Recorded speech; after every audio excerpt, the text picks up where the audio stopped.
Hello, my dear students. Welcome to Imavate Academy. My name is Sunando Devnath. Current electricity of class 9th physics का हमने start कर दिया है। Lecture 1 already हो गया है।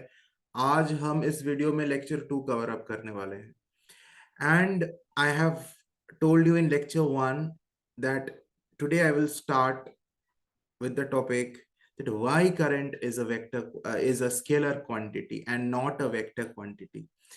Current का direction होता है, we all know that. Okay, when we draw a circuit, it is very important to draw the direction of current correctly. जैसे ये पॉजिटिव टर्मिनल है, ये नेगेटिव टर्मिनल है। करंट हमेशा एक्सटर्नल सर्किट में पॉजिटिव से नेगेटिव फ्लो करता है। अगर कोई बच्चा बना दे उल्टा डायरेक्शन ऑफ करंट, ऐसा ना करके उल्टा गलत डायरेक्शन बना दे, ऑपोजिट डायरेक्शन, तो उसका फिगर पूरी तरह से गलत है। That means the direction of the current is very important and it exist. Basically the direction of the current exist. Current का डायरेक्शन होता है in spite of the fact book में लिखा हुआ है current is a scalar quantity, और ये बिल्कुल सही बात भी है, गलत नहीं लिखा हुआ है। So why current is a scalar quantity? अब देखो, हमें एक चीज समझनी पड़ेगी कि किसी भी फिजिकल क्वांटिटी का अगर डायरेक्शन हो गया तो वो जरूरी नहीं है कि वो वेक्टर क्वांटिटी होगा। डिस्प्लेसमेंट के एग्जांपल से समझते हैं, तुम लोगों को समझ में आएगा। डिस्प्लेसमेंट को हम वेक्टर क्वांटिटी बोलते हैं, सभी लोग जानते हो। Displacement is a vector quantity. क्यों displacement is a vector quantity? अब हम इसे समझते हैं क्योंकि इसमें जो इसका जो वैल्यू है ये डायरेक्शन पर डिपेंडेंट है। मान लो एक इंसान है, he standing at point A, he moves by 3 kilometers and reaches point B, and then from point B he takes a turn and goes say 5 kilometers and reaches point C, and here he takes a turn of 90 degrees. Okay, तो मतलब कि ये इंसान ए से चल के B पर गया, बी से फिर सी पर गया, and I have drawn the actual path of his journey. Now if I ask you what is the total distance covered, अगर मैं डिस्टेंस कवर्ड बोलूंगा तो क्लास 9th में तुम लोगों ने स्टार्टिंग में ही पढ़ा है चैप्टर्स में कि distance is actually the length of the actual path covered. तो डिस्टेंस बोलूंगा तो वो 3 + 5 फटाक से तुम लोग बोल दोगे सर 8 किलोमीटर्स। लेकिन अगर मैं डिस्प्लेसमेंट पूछूंगा तो तुम लोग यहाँ पे पाइथागोरस थ्योरम लगाओगे, because you have to find out the shortest distance from initial point to final point. That is what displacement is. तो यहाँ पे तुम डिस्प्लेसमेंट निकालने के लिए तुम किसी भी तरह से हो, तुम यहाँ पर एसी का लेंथ तुम्हें चाहिए, एंड एसी का लेंथ यहाँ पर I am not going to solve it.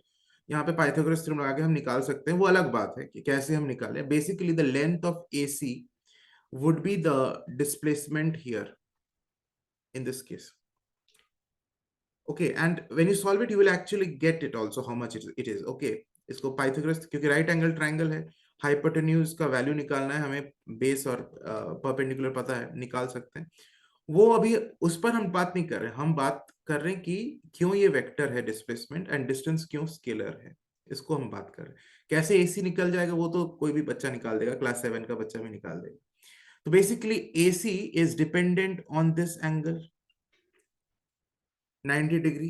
अगर ये 90 डिग्री ना हो, लेकिन मान लो कि 3 किलोमीटर ही इंसान चला ए से बी, सेम हर चीज सेम है, 3 किलोमीटर चला ए से बी, लेकिन उसने टर्न 90 डिग्रीज पे नहीं लिया, कुछ दूसरे एंगल पर टर्न लिया। Okay, and he covers 5 kilometre and reaches point सी।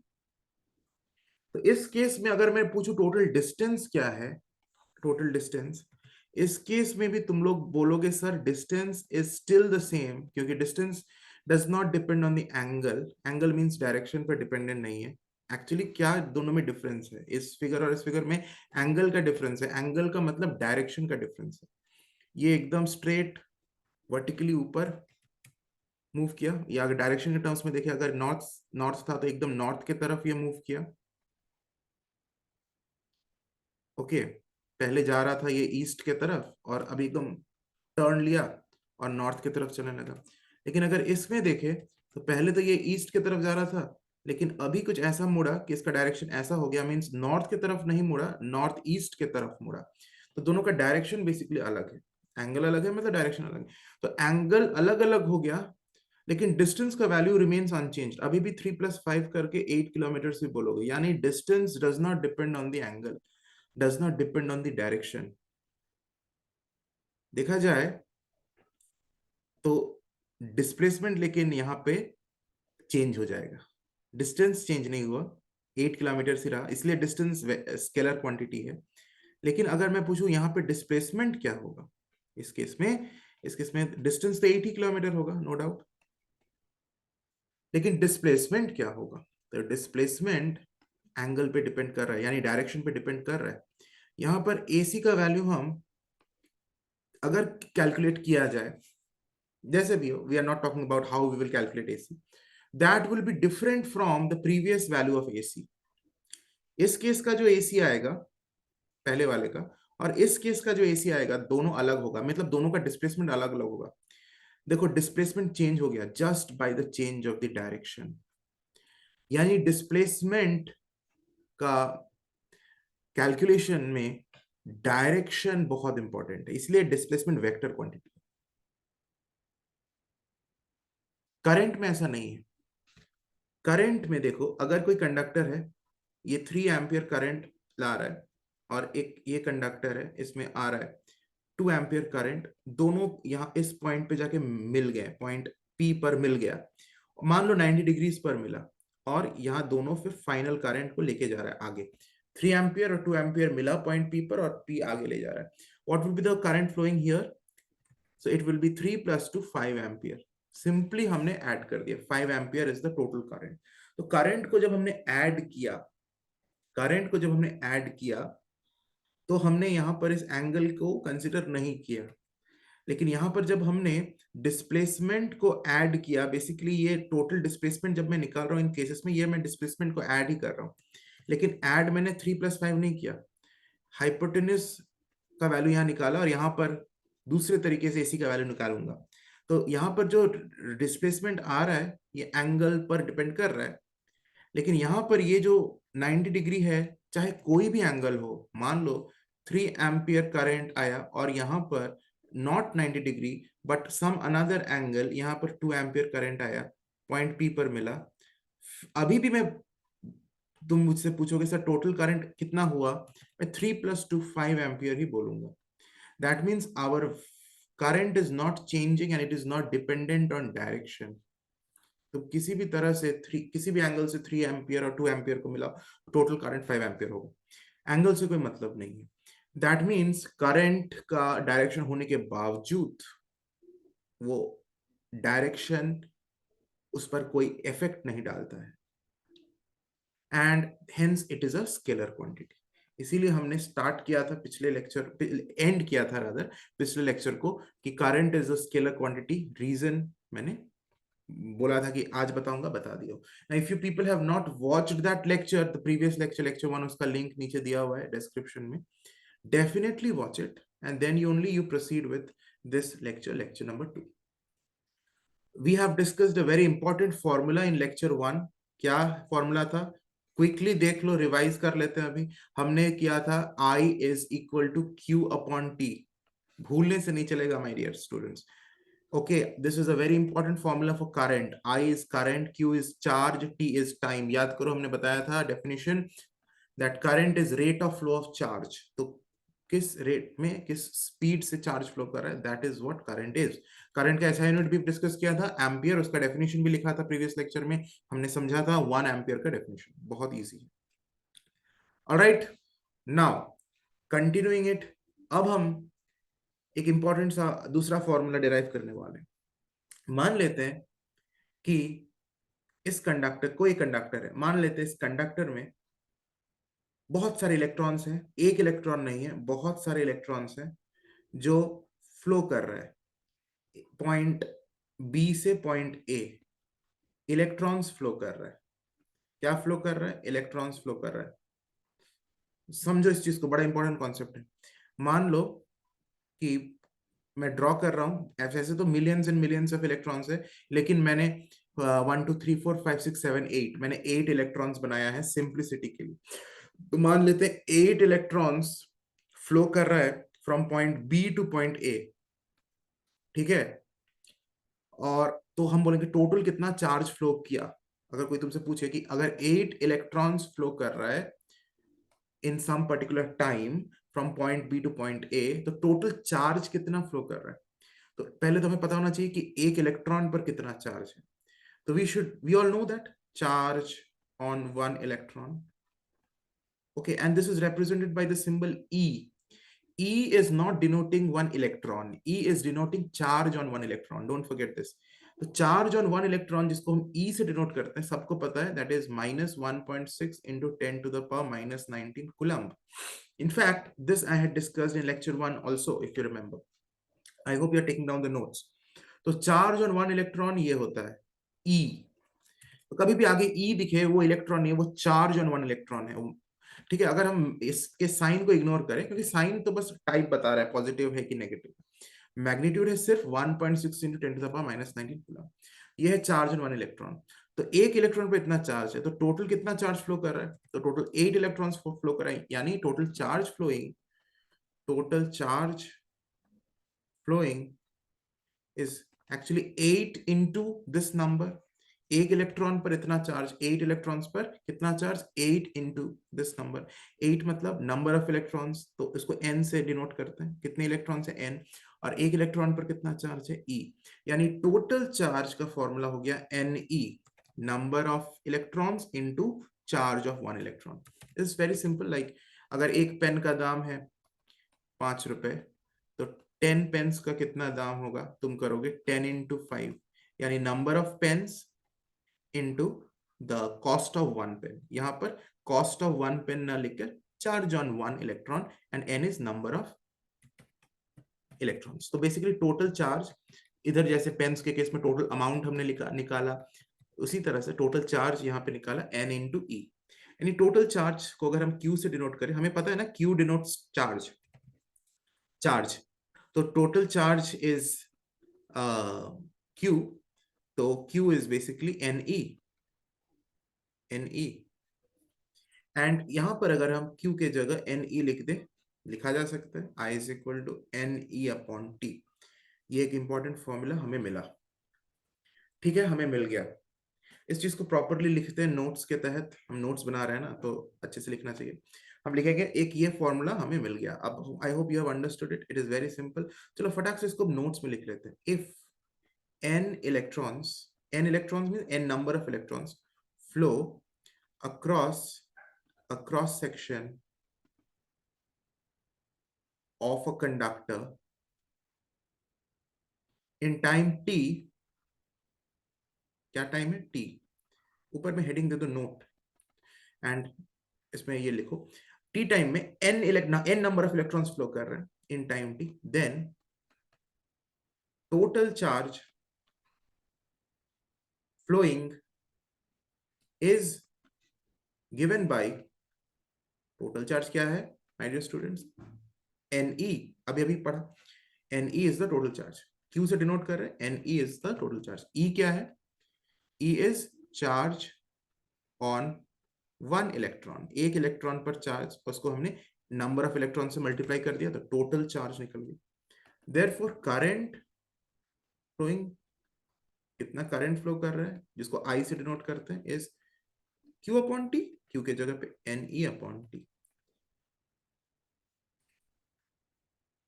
ठीक है, दो फॉर्मूला से हमारा इंट्रोडक्शन हो गया माय डियर स्टूडेंट्स। कितना अच्छा लग रहा है, कॉन्फिडेंस आ रहा है, एकदम बिंदास, एकदम बिंदास। चलो न्यूमेरिकल करते हैं, लेट अस डू न्यूमेरिकल। इस तरह के न्यूमेरिकल एकदम डेफिनेटली पूछे जाएंगे, एकदम डेफिनेटली। फॉर्मूला आ गया मतलब न्यूमेरिकल आ गया। अ कंडक्टर, लिखो क्वेश्चन को सॉल्व करेंगे, carries a current of 0.2 ampere. Find, this is part A, find the amount of charge that will pass through the cross section of conductor in 30 seconds. B, how many electrons will flow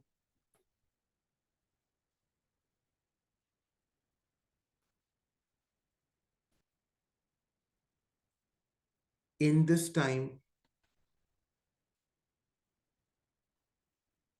interval if charge on one electron is 1.6 into 10 to the power minus 19 coulomb.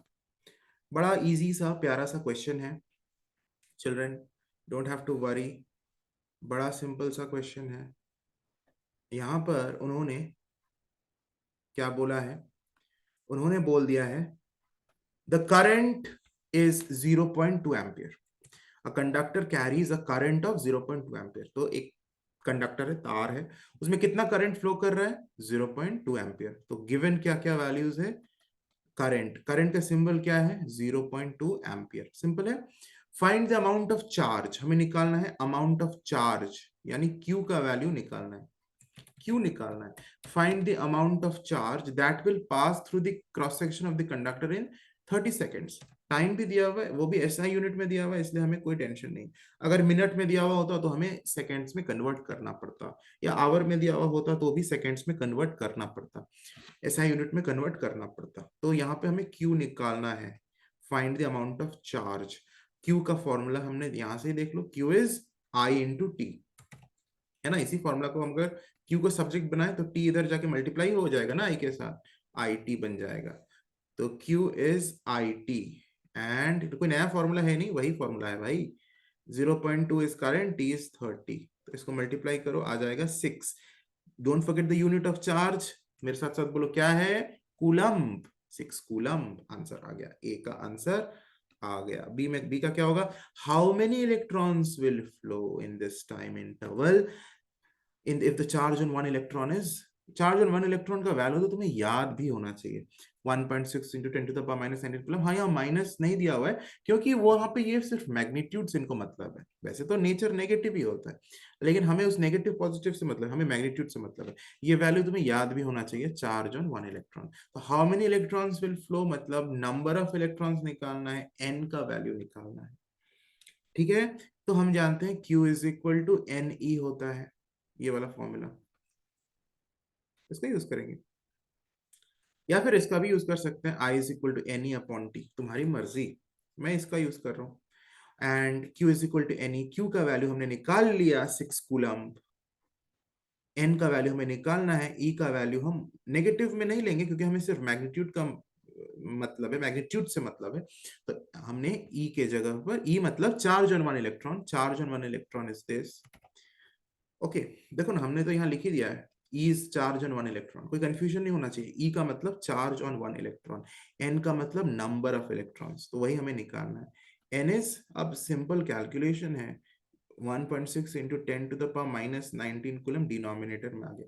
इसको solve कैसे करोगे, बड़ा ही simple है। पहले तो इस 10 to the power minus 19 जो denominator में है वो अगर न्यूमरेटर में चला जाएगा तो ये बन जाएगा 10 टू द पावर प्लस 19, यानी कुछ ऐसा दिखेगा, 6 इंटू 10 टू द पावर 19 ऊपर चला जाएगा, ये 10 टू द पावर माइनस 19 ऊपर भेज देंगे तो 10 टू द पावर 19 हो जाएगा, एंड नीचे हमारा 1.6 है।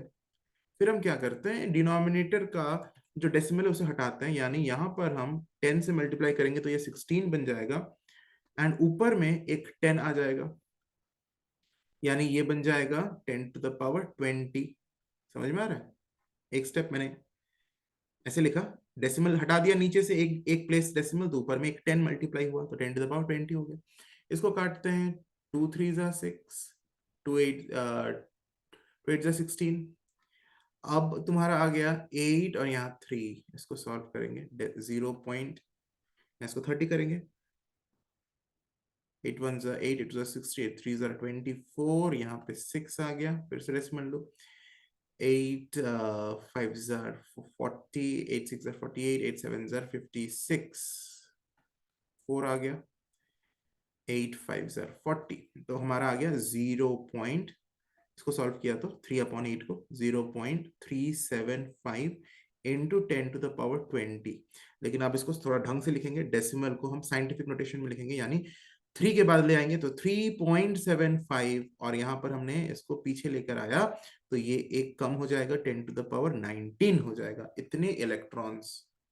देखो मैंने पूरा फिजिक्स टीचर से मैं मैथ्स टीचर टीचर बन गया हूँ अभी। यहाँ पर ये जो मैंने बताया इसमें कुछ फिजिक्स नहीं है, यहाँ मैथ्स है। तो मुझे मैथ्स टीचर अभी बनना पड़ा। ये इतना सिंपल है। आई होप ऐसे सिंपल कैलकुलेशंस तुम लोग कर लोगे। इसके लिए मुझे अलग से वीडियो में टाइम नहीं निकालना पड़ेगा। आई होप दिस ठीक है। फिर भी मैंने बता दिया। आई होप जिनको दिक्कत होता है इस तरह से एक्सपोनेंट्स का कैलकुलेशन करने में, वो देख लिया ना कैसे है, कितना ईजी है बेसिकली करना। ऑलराइट, तो हमने इसको, ये बी का आंसर है, हमने पार्ट बी भी सॉल्व कर लिया, answer of the part B. ठीक है, बन गया। आगे एक क्वेश्चन करते हैं, एक दो क्वेश्चन और करते हैं, तब ना कॉन्फिडेंस बनेगा, मिलेगा तुम्हें। क्वेश्चन क्या हार्ड लग रहे हैं? नहीं लग रहे हैं, बड़ा इजी है। Next question, a charge 0.5 coulomb passes through a cross section, passes through a cross section of a conductor in 5 seconds. Find the current. देखो ये बड़ा सिंपल है। चार्ज दिया हुआ है 0.5 कूलम, ये चार्ज पास कर रहा है, passes through cross section of conductor in 5 seconds. Time भी दिया हुआ है। क्या क्या गिवन है? चार्ज, चार्ज का सिंबल क्या? क्यू। क्यू दिया हुआ है 0.5 कूलम। टाइम दिया हुआ है, टाइम का सिंबल क्या? T, 5 seconds. Find current. ये तो एकदम हलवा क्वेश्चन है जी। आई इज क्यू अपॉन टी, इससे हलवा तो नहीं हो सकता ना। 5, ये कट गया, 5 1 5, 0.1, तो 0.1 ampere is the current. Formula basically याद होगा ना तो चुटकियों में बन जाएगा, I is Q upon T. Formula नहीं याद होगा तो नाक रगड़ के मर जाओगे, क्वेश्चन सॉल्व नहीं होगा। A current, formula and concept या समझ में आना चाहिए। A current of 1.5 ampere flows through a conductor, flows through a conductor, flows through a conductor for 2.0 seconds. मतलब 2 seconds. What amount of charge passes through the conductor? What amount of charge passes through the conductor? Charge कितना पास करेगा conductor से पूछ दिया है, एकदम easy है।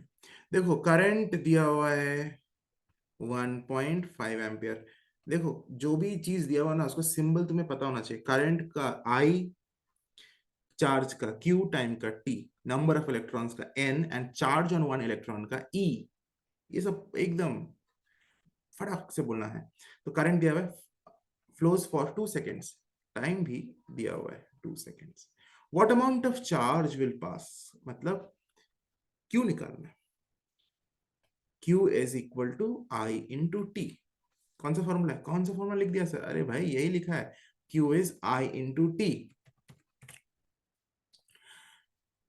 आई का वैल्यू 1.5 एम्पियर, टाइम सेकेंड्स में ही है, कोई टेंशन नहीं है। 3 कूलम्ब, 3 एम्पियर नहीं होगा ना क्योंकि हम चार्ज निकाल रहे हैं, एम्पियर कैसे हो जाएगा? 3 coulomb. Next question, when starter motor of a car, when starter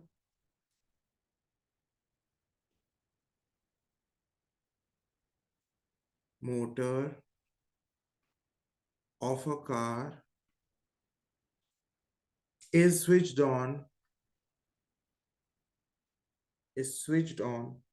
for 0.8 seconds, a charge 24 coulomb passes through the coil, passes through the coil of the motor. Calculate the current in the coil.